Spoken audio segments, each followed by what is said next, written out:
आकाशवाणीचं हे नागपूर केंद्र आहे. प्रसारित करीत आहोत प्रादेशिक मराठी बातम्या.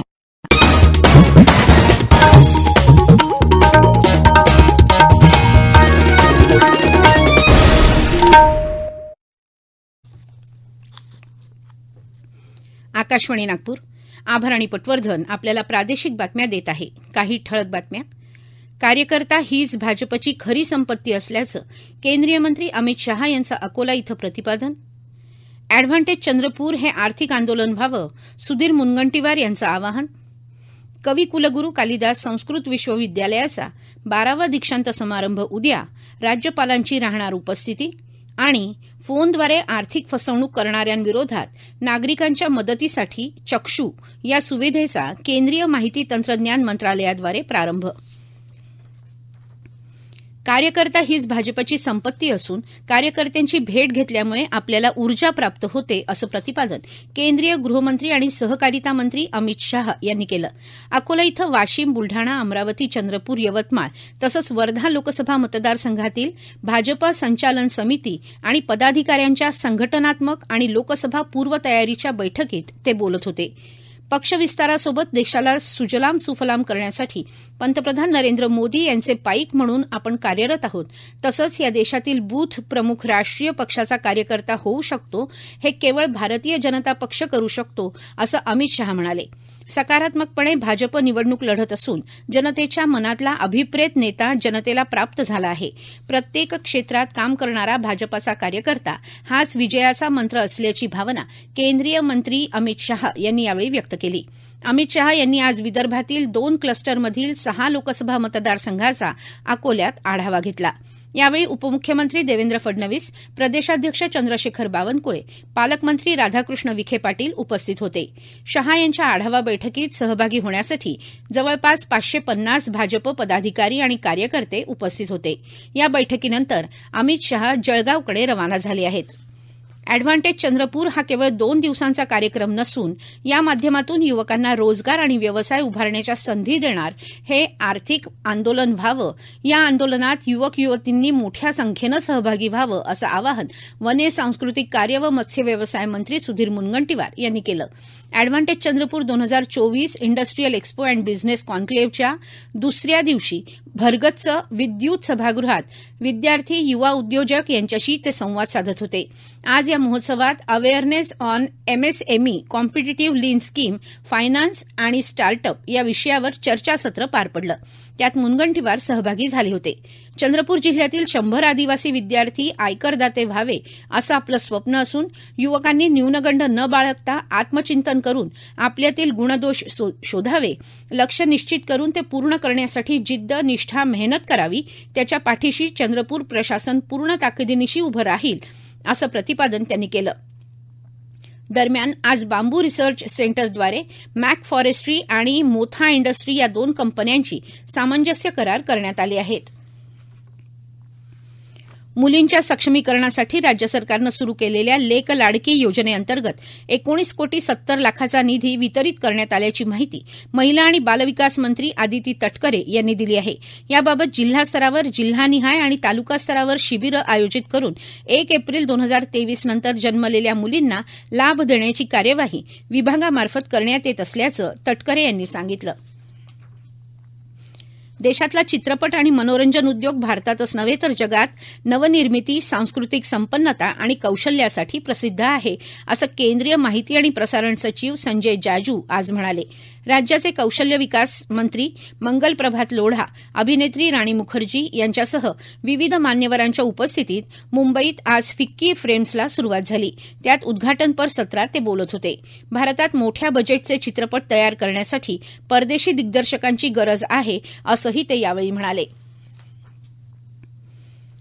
वर्धा जिल्ह्यात काल झालेल्या जिल्हास्तरीय गुंतवणूक परिषदेमध्ये राज्य शासनासोबत विविध गुंतवणूकदारांकडून 38 सामंजस्य करार करण्यात आले आहेत. या माध्यमातून जिल्ह्यात 3034 कोटी रुपयांहून अधिक गुंतवणूक केली जाईल. यामधून 7,500च्या वर रोजगार निर्मिती होणार असल्याचं जिल्हा उद्योग केंद्राचे व्यवस्थापक कमलेश कुमार जैन यांनी सांगितलं. उद्योग क्षेत्रामध्ये गुंतवणूक आकर्षित करण्याबरोबरच गुंतवणूकदार आणि व्यावसायिकांना एकत्र व्यासपीठ उपलब्ध करून देणं हा या परिषदेचा उद्देश आहे. दरम्यान उद्योग क्षेत्रामध्ये गुंतवणूक आकर्षित करण्यासाठी गुंतवणूकदार आणि व्यवसायांना एकत्र व्यासपीठ उपलब्ध व्हावं यासाठी गडचिरोली इथं जिल्हा उद्योग केंद्राच्या वतीनं जिल्हास्तरीय निवडणूक परिषदेचं आयोजन गुरुवार दिनांक 7 मार्च 2024 रोजी सकाळी 10 वाजता करण्यात आलं आहे. जिल्ह्याच्या विकासासाठी आणि रोजगार निर्मितीसाठी शासनाच्या या अभिनव उपक्रमात होतकरू आणि उत्सुक उद्योजक संघटना, औद्योगिक समूहातील उद्योग घटक आणि उद्योजकांनी सहभागी व्हावं असं आवाहन जिल्हाधिकाऱ्यांनी केलं आहे. डाक विभागामार्फत प्रधानमंत्री सूर्यघर मोफत वीज योजनेसाठी सर्वेक्षण करण्याची सुविधा बुलढाणा जिल्ह्यात पोस्टमन मार्फत करण्यात आली आहे. यासाठी घरमालकाकडे वीज देयक आणि सोलर पॅनल लावण्यासाठी योग्य अशी जागा, छत आवश्यक आहे. नागरिकांनी सदर माहिती पोस्टमनला दिल्यानंतर ही माहिती केंद्र शासनाकडे योग्य कार्यवाहीस्तव मोबाईलमधून पोहोचवण्याचं काम डाक विभाग करणार आहे. नागरिकांनी डाक विभागाच्या सुविधांचा लाभ घ्यावा असं आवाहन डाक अधीक्षक गणेश अंभोरे यांनी केलं आहे. अमृत योजनेअंतर्गत शहराच्या जोगीनगर टाकी 1 च्या आउटलेटवर फ्लो मीटर बसवण्यात येणार आहे. त्यामुळे उद्या दिनांक 6 मार्च 2024 रोजी सकाळी 11 ते रात्री 11 वाजेपर्यंत शटडाऊन घेण्यात येणार आहे.